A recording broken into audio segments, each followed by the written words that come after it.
Meus pais me expulsaram de casa e me colocaram para morar em uma van. Precisamos gastar menos para pagar a faculdade do seu irmão. Mas anos depois, eles viram a mesma van na frente de uma mansão. Heloísa, a partir de hoje as coisas vão mudar. A voz do meu pai era firme, cortando o silêncio do jantar como uma faca. Ele não olhava para mim, mas para o seu prato, como se a comida fosse mais interessante do que a bomba que estava prestes a jogar na minha vida. Minha mãe estava ao seu lado, quieta, os olhos baixos. Ela remexia no arroz com o garfo, sem levar nada à boca. Do outro lado da mesa, meu irmão, Ricardo, parecia desconfortável, mas não surpreso. Aquilo me gelou por dentro. Ele já sabia. Todos sabiam, menos eu. Mudar como? E perguntei, a voz saindo mais fraca do que eu gostaria. Um pressentimento horrível começou a subir pela minha garganta. Meu pai finalmente ergueu o olhar. Seus olhos eram frios, práticos. Eram os olhos de um homem que já tinha tomado uma decisão e não via sentido em discuti-la. Você sabe que a faculdade do seu irmão é cara. É uma das melhores do país. Uma oportunidade única para o futuro dele. Eu assenti, sem entender onde ele queria chegar. Claro que eu sabia. A aprovação de Ricardo tinha sido motivo de festa por semanas. Ganhara um computador novo, roupas, um celular de última geração. Tudo para que ele tivesse o melhor começo possível. Pois bem, continuou meu pai, analisamos as nossas contas. Para conseguirmos pagar as mensalidades e todos os custos extras, precisamos cortar despesas. E você, Heloísa, já tem 19 anos. Já é hora de começar a caminhar com as próprias pernas. O ar pareceu ficar mais denso. As palavras dele ecoavam na minha cabeça. Mas eu não conseguia acreditar no que estava ouvindo. Caminhar com as próprias pernas? Eu trabalho meio período na lanchonete. Eu ajudo em casa. O que mais vocês querem que eu faça? Não é o que você faz, filha. É o que você custa. Ele disse sem um pingo de emoção. Comida, água, luz, internet. Tudo isso soma. E nós precisamos desse dinheiro para o Ricardo. Senti uma queimação no peito. Olhei para meu irmão, que agora encarava o copo d'água como se fosse a coisa mais fascinante do mundo. Ele não me defendia, não dizia uma palavra. Ele, que sempre foi meu companheiro de infância, agora era o motivo pelo qual eu estava sendo descartada. Eu era um custo, um obstáculo para o sonho dele. Então é isso? Minha voz tremeu de raiva e incredulidade. Vocês estão me expulsando de casa para pagar a faculdade dele? Não use essa palavra, minha mãe sussurrou, finalmente falando alguma coisa. Não é uma expulsão, é uma reorganização. E nós não vamos te deixar na rua. Foi quando meu pai empurrou um pequeno molho de chaves sobre a mesa. Elas deslizaram pela madeira e pararam perto do meu prato. Eram 2 chaves, presas a um chaveiro de plástico desgastado. O que é isso? Perguntei. É a sua nova moradia, disse meu pai. A van velha que está no quintal? Mandei consertar o motor. Funciona bem. Dentro dela, você não paga aluguel, não paga conta de luz, não paga nada. É a solução perfeita. Você terá sua independência e nós teremos o dinheiro que precisamos. A solução perfeita. Olhei para as chaves, depois para o rosto deles. A van. Aquele monte de lata velha e enferrujada que usávamos para levar entulho embora. Aquele era o lugar que eles achavam que eu merecia. Um veículo apertado, frio e sem banheiro, enquanto meu irmão teria um quarto confortável, comida na mesa e todo o apoio do mundo. A traição era tão profunda que me deixou sem ar. Senti as lágrimas querendo vir, mas as segurei com toda a força que tinha. Eu não ia dar a eles o gosto de me ver chorar. Levantei-me da mesa. Meu corpo todo tremia. Tudo bem, eu disse, e minha própria calma me assustou. Peguei as chaves. O metal estava frio na minha mão. Se é isso que vocês querem, é isso que vocês vão ter. Subi para o meu quarto em silêncio. Cada passo na escada parecia pesar 1 tonelada. Abri a porta do meu pequeno mundo e olhei ao redor. Pôsteres nas paredes, livros na prateleira, a colcha colorida que eu amava. Nada daquilo caberia na van. Abri o guarda-roupa e peguei 2 malas de viagem.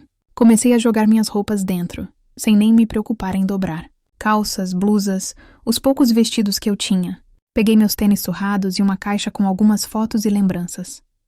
Enquanto eu fazia minhas malas, ouvi meu irmão bater na porta. Elô, posso entrar? A porta está aberta. Respondi, seca. Ele entrou e ficou parado, sem saber o que dizer.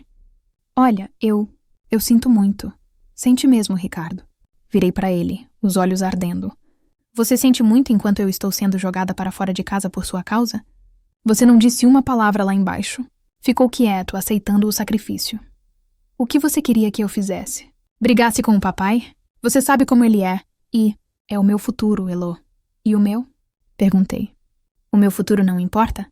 Eu também tinha sonhos, sabia?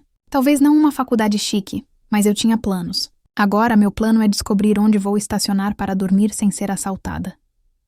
Ele não respondeu. Apenas ficou ali, um monumento à culpa e ao privilégio. Fechei as malas e as arrastei para fora do quarto. Desci as escadas e passei por meus pais na sala. Eles assistiam à televisão como se fosse uma noite qualquer. Como se a vida da filha deles não estivesse sendo virada de cabeça para baixo por culpa deles. Não me despedi. Apenas abri a porta da frente e saí. A van estava lá, no canto escuro do quintal. Parecia ainda maior e mais assustadora à noite. Abri a porta lateral com um rangido alto e joguei minhas malas para dentro. O cheiro de mofo e ferrugem me atingiu em cheio. Sentei no banco do motorista que estava rasgado e desconfortável. Girei a chave na ignição. O motor tossiu, engasgou e, por um milagre, pegou.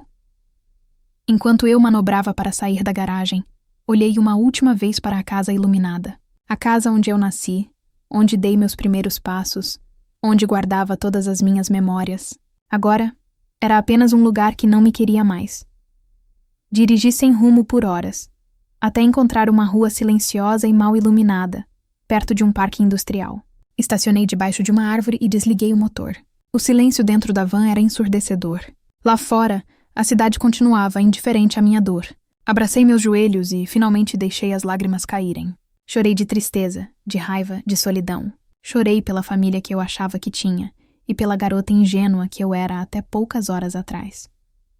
Mas no meio daquela escuridão fria, uma pequena chama se acendeu dentro de mim. Uma faísca de pura teimosia. Eles achavam que tinham me quebrado? Achavam que eu ia desistir e desaparecer? Estavam muito enganados. Enxuguei as lágrimas com as costas da mão e olhei para o meu reflexo no retrovisor. Eu estava acabada, mas meus olhos brilhavam com uma nova determinação. Eles iriam se arrepender. Um dia, eles iriam olhar para trás e entender o que fizeram. E eu faria questão de mostrar a eles, não com palavras, mas com a minha vida, o valor da filha que eles jogaram fora como lixo. Aquela noite não era o meu fim. Era apenas o começo. As primeiras semanas foram as mais difíceis da minha vida. A determinação que senti na primeira noite era como o motor da van. Às vezes pegava de primeira, mas na maioria das manhãs frias, ela teimava em falhar. Viver num carro não é como nos filmes bonitos que a gente vê por aí. É brutal.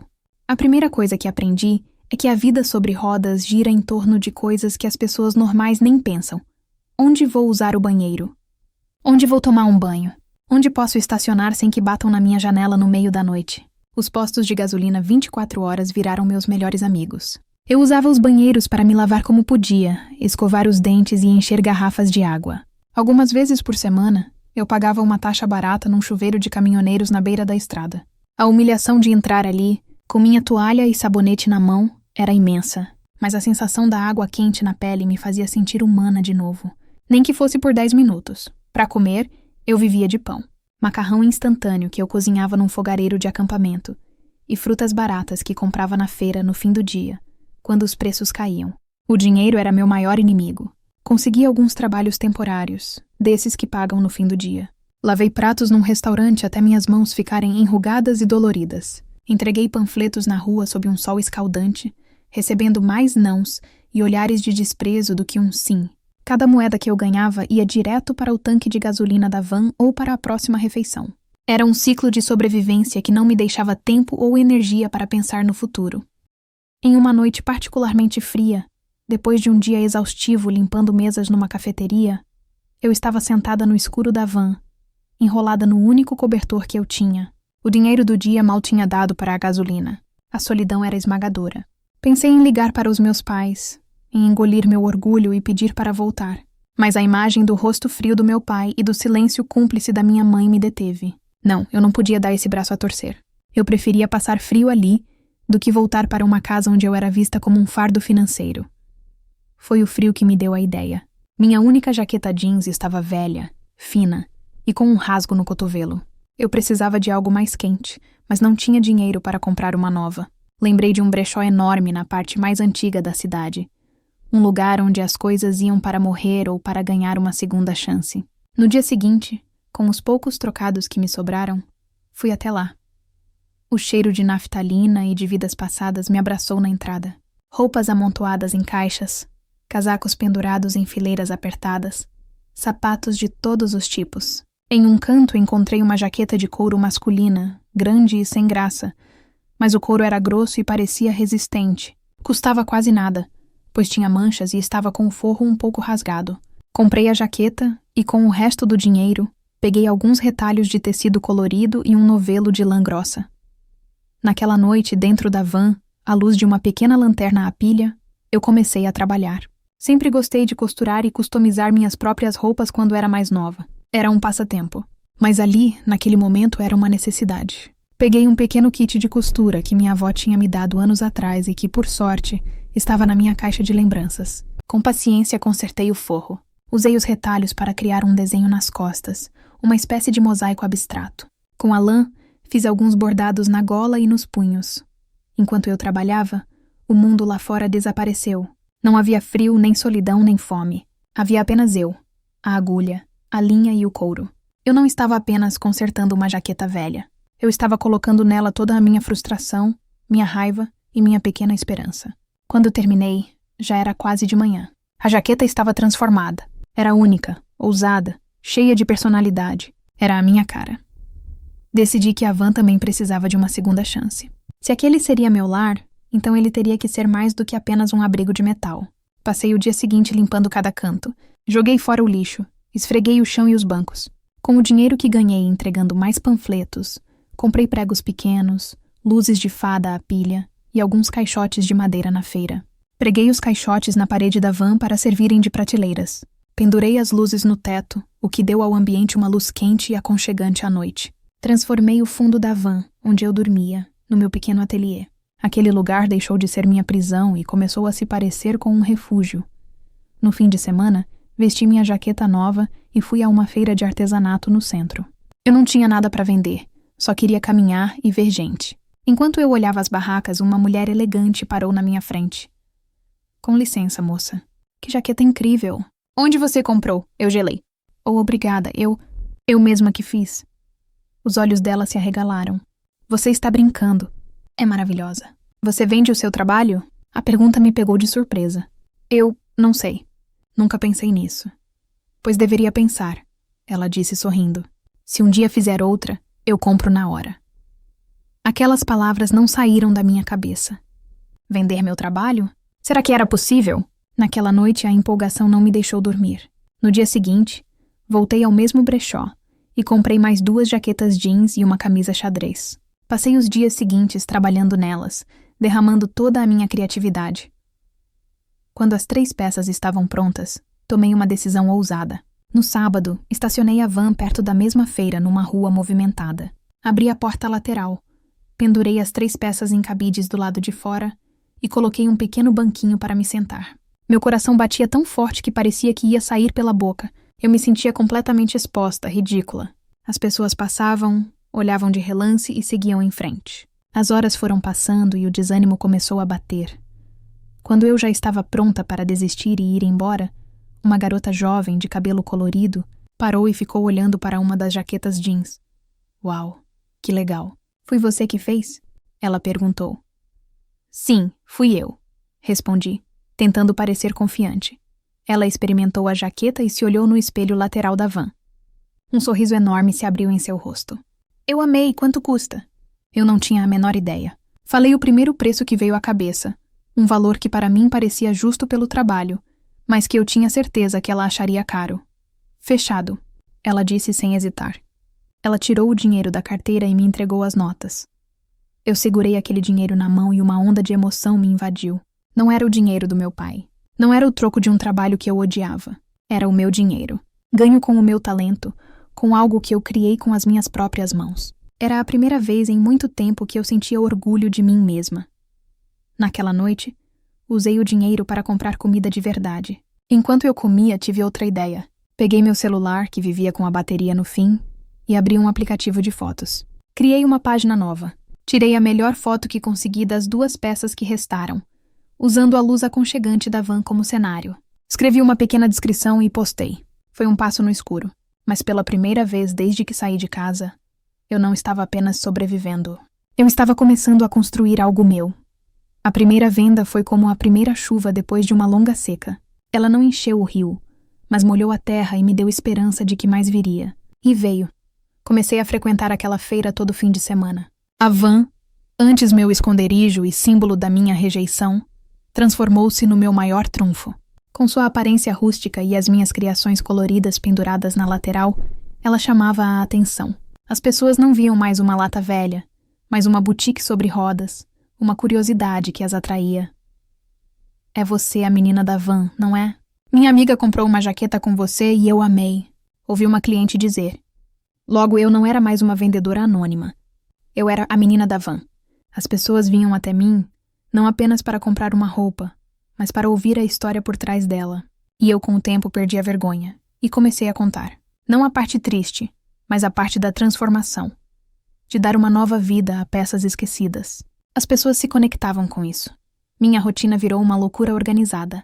Durante a semana eu me tornava uma caçadora de tesouros. Acordava cedo e visitava todos os brechós da cidade e das redondezas, procurando por peças com potencial. À tarde e à noite, a van se transformava no meu ateliê iluminado por luzes de fada, com música tocando no meu celular e o som da máquina de costura portátil que comprei com o lucro das primeiras vendas. E nos fins de semana, eu era a empreendedora, vendendo meu trabalho e conversando com dezenas de pessoas. Era exaustivo, mas pela primeira vez eu sentia que o meu esforço estava construindo algo real. O ponto de virada, no entanto, não aconteceu na feira. Aconteceu na tela do meu celular. Uma noite, enquanto trabalhava em um casaco masculino, grande e sem forma, tive uma ideia. As pessoas gostavam das peças prontas, mas talvez elas gostassem ainda mais de ver a mágica acontecer. Posicionei meu celular num suporte improvisado e comecei a gravar. Fiz um vídeo curto, com cenas rápidas. Eu cortando o casaco, tingindo uma parte do tecido, costurando apliques de couro, trocando os botões. A música era animada, a edição era simples, mas o resultado final era impressionante. O casaco sem graça tinha virado uma peça de arte moderna e urbana. Postei o vídeo na minha página online antes de dormir, com a legenda: "Tudo merece uma segunda chance". Não criei muita expectativa. Eu tinha algumas centenas de seguidores, a maioria clientes da feira e curiosos. Quando acordei na manhã seguinte, meu celular não parava de vibrar. Eu pensei que estivesse com algum problema, mas não estava. A tela estava cheia de notificações. Dezenas, centenas. O vídeo tinha explodido. Durante a noite, ele foi compartilhado tantas vezes que os números não paravam de subir. Milhares de curtidas, comentários de pessoas de todo o país. Que talento incrível! Você é uma artista. Eu quero um desses. E a pergunta que mais se repetia na minha caixa de mensagens: você envia para outras cidades? Eu entrei em pânico. Um pânico bom, feliz, mas ainda assim pânico. Eu não tinha estrutura para enviar nada para ninguém. Eu era uma garota em uma van. Passei o dia inteiro respondendo mensagens, agradecendo os elogios e anotando os pedidos. A demanda era muito maior do que a minha capacidade de produção. Percebi que se eu quisesse aproveitar aquela onda, precisaria mudar de estratégia. A van já não era suficiente. O espaço era meu maior problema. As roupas para customizar, os tecidos, as tintas, as linhas, tudo estava se empilhando dentro do meu pequeno lar sobre rodas. Eu mal tinha espaço para dormir. Com o dinheiro que vinha entrando dos pedidos online, que eu pedia para pagar em adiantado, tomei a decisão mais assustadora e importante até então. Aluguei um pequeno depósito. Era um galpão pequeno e feio numa zona industrial, com paredes de concreto e uma porta de metal, mas para mim parecia um palácio. A primeira vez que entrei naquele espaço vazio, o eco dos meus passos me deu um arrepio. Era meu, um lugar fixo, um endereço comercial. Comprei prateleiras de metal, uma mesa grande de trabalho e uma máquina de costura profissional de segunda mão. Levei todo o meu material para lá, organizando tudo. A van continuou sendo meu lar e minha loja móvel nos fins de semana, mas o depósito se tornou meu quartel-general, minha fábrica de sonhos. Ali, eu podia trabalhar em várias peças ao mesmo tempo, organizar os envios e finalmente respirar. Minha renda, que antes era instável, tornou-se um fluxo constante e crescente. Foi nessa época de crescimento que o passado resolveu me procurar. Um dia meu celular tocou. Era um número que eu não conhecia. Atendi desconfiada. Alô? Disse uma voz hesitante do outro lado. Era minha mãe. Meu coração parou por um segundo. Fiquei em silêncio, sem saber o que dizer.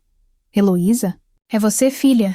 Sou eu, respondi, a voz saindo fria, sem querer. Que bom. Fiquei sabendo.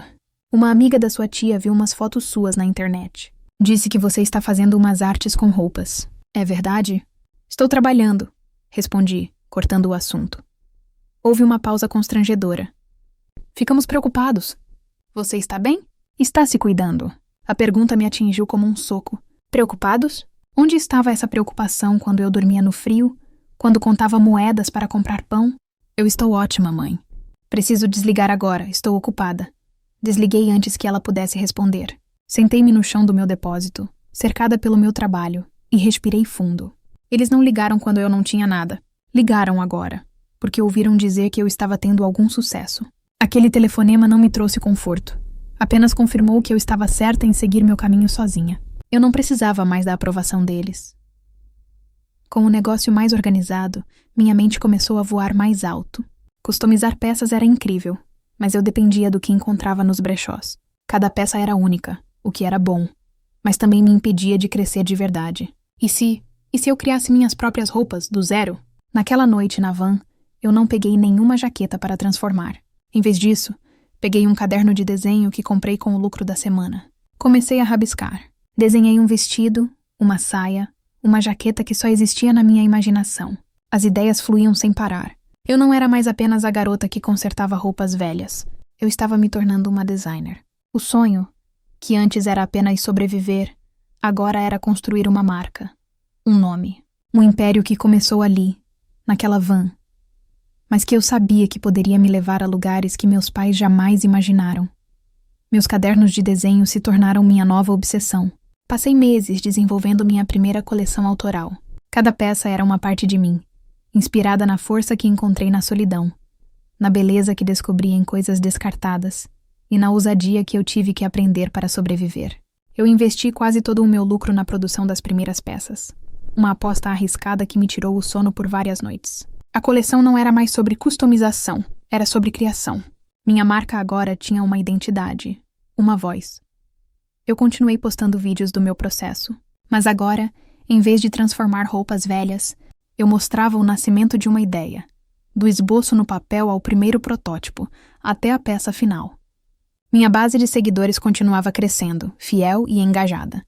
Eles não eram apenas clientes, eram torcedores da minha jornada.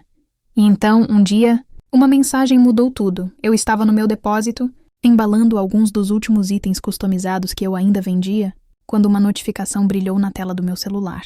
Era uma mensagem direta na minha página, de um perfil verificado, com milhões de seguidores. Meu coração disparou. Era de uma das maiores influenciadoras de moda do país, uma mulher conhecida por seu estilo impecável e por lançar novas tendências. Eu a admirava há anos. Achei que fosse uma conta falsa, uma pegadinha. Mas era real.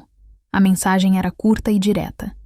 Seu trabalho é uma das coisas mais autênticas que eu já vi. A história por trás da sua marca é incrível. Eu não quero uma peça sua. Eu quero criar uma com você. Vamos conversar? Li a mensagem umas 10 vezes, minhas mãos tremendo. Era isso.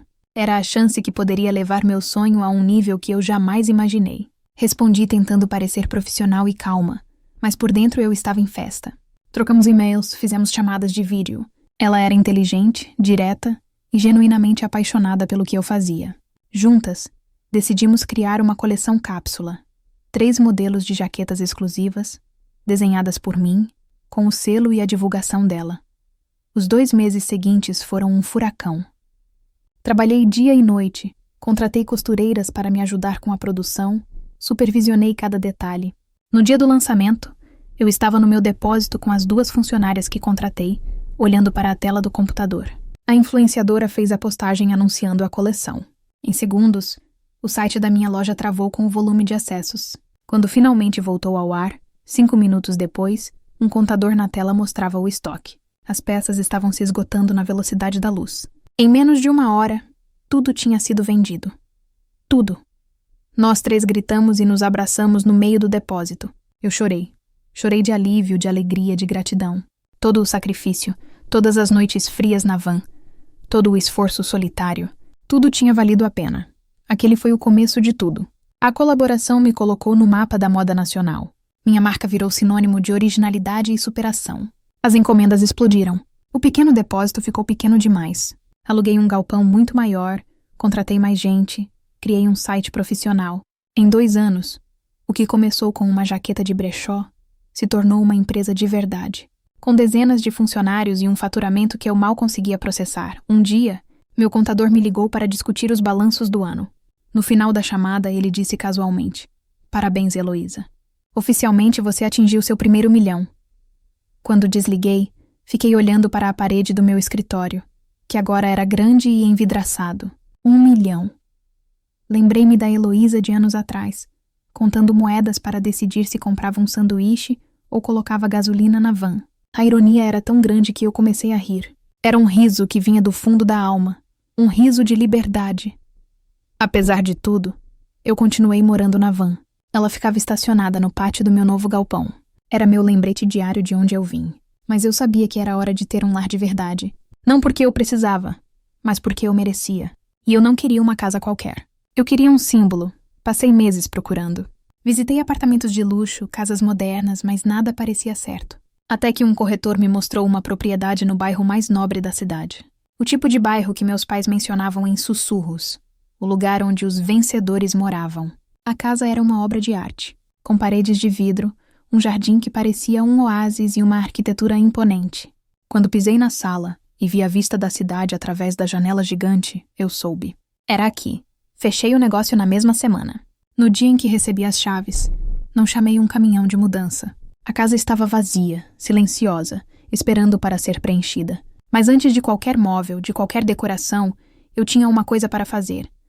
Voltei para o galpão, entrei na minha velha e fiel van e a liguei. O motor ainda tossia antes de pegar. O cheiro de mofo ainda estava lá. Dirigi pelas ruas largas e arborizadas do meu novo bairro. Os porteiros dos prédios chiques me olhavam com estranheza. Um carro de luxo passou por mim, e o motorista balançou a cabeça com pena ou desprezo. Eu não saberia dizer. Eu não me importei. Cheguei em frente à minha nova casa.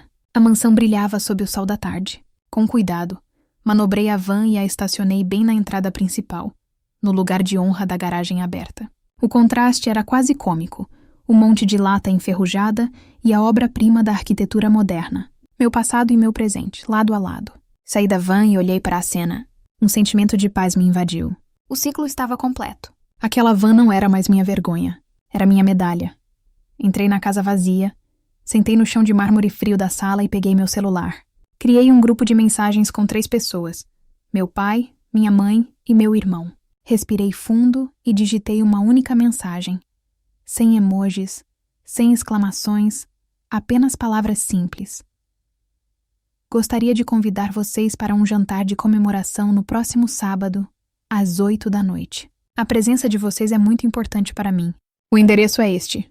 Copiei e colei o endereço da mansão. O endereço que para eles não faria o menor sentido. Enviei a mensagem e coloquei o celular no chão, com a tela virada para baixo. O convite estava feito. O palco estava montado. Agora, era só esperar. No sábado à noite, a casa estava silenciosa. Eu não tinha contratado ninguém para servir o jantar. A comida estava sendo mantida quente na cozinha e a mesa estava posta para 4 pessoas. Eu queria que aquele momento fosse apenas nosso, sem estranhos. Do janelão da sala, eu vi o carro simples deles se aproximando pela rua larga e bem iluminada. Eles andavam devagar, procurando o número, provavelmente achando que o navegador os tinha levado ao lugar errado. Então, o carro parou. As luzes dos faróis iluminaram a van estacionada em frente à entrada.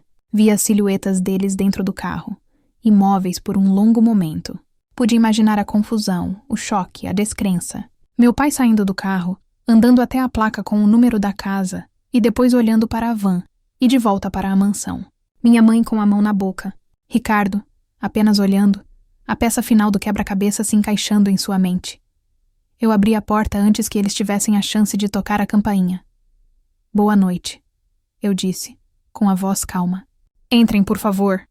Eles me olharam como se eu fosse um fantasma. Estavam mais velhos. Havia mais fios de cabelo branco na cabeça do meu pai. Mais linhas de preocupação no rosto da minha mãe. Ricardo parecia cansado, a vida adulta pesando em seus ombros. Eles entraram em silêncio, os olhos arregalados, tentando absorver o tamanho da sala, o pé direito alto, o chão de mármore, os móveis de design que eu tinha escolhido a dedo. Heloísa, minha mãe sussurrou, a voz falhando. O que é este lugar? É a minha casa, respondi de forma simples. Fiquem à vontade. Aceitam alguma coisa para beber? Eles mal conseguiam responder. Conduze-os até a sala de jantar, onde a mesa estava posta. O silêncio era pesado, preenchido apenas pelo som distante dos grilos no jardim. Nós nos sentamos e eu servi a comida. Eles comiam mecanicamente, sem sentir o gosto, os olhos ainda vagando por todos os cantos. Foi meu pai, como sempre, quem quebrou o gelo, com a praticidade de sempre. Ele limpou a boca com o guardanapo e me encarou. Certo, Heloísa. Que brincadeira é esta? Como você conseguiu tudo isso? Você casou com um homem rico? Eu parei de comer e o olhei de volta, mantendo meu olhar firme no dele. Não, pai. Eu não precisei de homem nenhum para construir minha vida. Então, o que foi? Loteria? Herança? Ele insistiu, incapaz de aceitar a realidade que via. Foi trabalho duro, eu disse. E tudo começou graças a vocês. Eles me olharam confusos. Ricardo parou com o garfo a meio caminho da boca. Começou naquela noite. Continuei. Minha voz calma e firme, sem um pingo de raiva ou mágoa. Era apenas um relato. Na noite em que vocês decidiram que eu era um custo que precisava ser cortado. Começou com aquela van que está estacionada lá fora. Apontei com a cabeça na direção da entrada. Aquela van foi meu lar, meu ateliê, minha primeira loja. Naquele monte de lata velha que vocês me deram, eu passei frio, passei fome e passei medo. Mas foi lá também que eu descobri a única pessoa com quem eu podia contar de verdade. Eu mesma. Foi a necessidade que me fez ser criativa. Foi a solidão que me deu força. Cada peça que eu vendi, cada centavo que eu ganhei, foi para provar a mim mesma que eu tinha valor, mesmo que vocês não conseguissem enxergar. Eu contei tudo. As noites no posto de gasolina, os trabalhos temporários, a primeira jaqueta, o vídeo que viralizou, o depósito, a empresa crescendo. Eu não levantei a voz. Não chorei, apenas narrei os fatos, como se estivesse contando a história de outra pessoa. Quando terminei, o silêncio que se instalou na mesa era diferente. Não era mais constrangido. Era pesado de culpa. Olhei para Ricardo. Ele tinha se formado, arrumou um bom emprego num escritório, tinha uma vida correta, uma vida normal. A vida que meus pais planejaram para ele. Ele era o resultado do investimento deles. E eu era o resultado do que eles jogaram fora. Minha mãe foi a primeira a desabar. Ela começou a chorar baixinho. Um choro de profundo arrependimento. Minha filha, o que nós fizemos? Me perdoa. Por favor, me perdoa. Meu pai estava pálido. O homem forte e decidido que me expulsou de casa agora parecia frágil, derrotado. Seus cálculos, sua lógica, tudo tinha falhado. Ele sacrificou a filha pelo futuro do filho, mas foi a filha descartada que conquistou o mundo. Seus olhos se encheram de lágrimas, algo que eu nunca tinha visto em toda a minha vida. Nós erramos, ele disse, a voz embargada. Fomos cruéis, fomos cegos. Perdoe seu velho, Heloísa. Por favor. Eu olhei para os três, as pessoas que mais me machucaram no mundo, agora implorando pelo meu perdão. E naquele momento eu senti algo que não esperava. Paz. Aquele desejo ardente de provar meu valor para eles tinha desaparecido. Eu não precisava mais. Eu perdoo vocês, eu disse. E as palavras saíram com uma leveza que me surpreendeu. Eles me olharam com um pingo de esperança. Mas escutem bem. Eu não os perdoo para que a gente volte a ser uma família. Aquela família morreu naquela noite. Eu os perdoo por mim, para que esse peso finalmente saia das minhas costas. Para que eu possa seguir em frente, completamente livre. Levantei-me da mesa. Este jantar não é um recomeço, é um encerramento. Eu queria que vocês vissem com os próprios olhos o que eu construí não por causa de vocês, mas apesar de vocês. Eu desejo que sejam felizes. Mas nossos caminhos se separam aqui. Eu os acompanhei até a porta. Eles saíram em silêncio, parecendo muito menores do que quando chegaram. Entraram no carro e foram embora, sem olhar para trás. Fechei a porta da minha casa imensa e me encostei nela. Eu estava sozinha no meio de uma mansão vazia, mas pela primeira vez na vida eu não me sentia solitária. Eu estava inteira. A maior vitória da minha vida não era o dinheiro no banco ou a casa espetacular. Era a força que eu descobri dentro de mim. a força para perdoar, fechar a porta para o passado e, finalmente, ser a única dona do meu próprio futuro.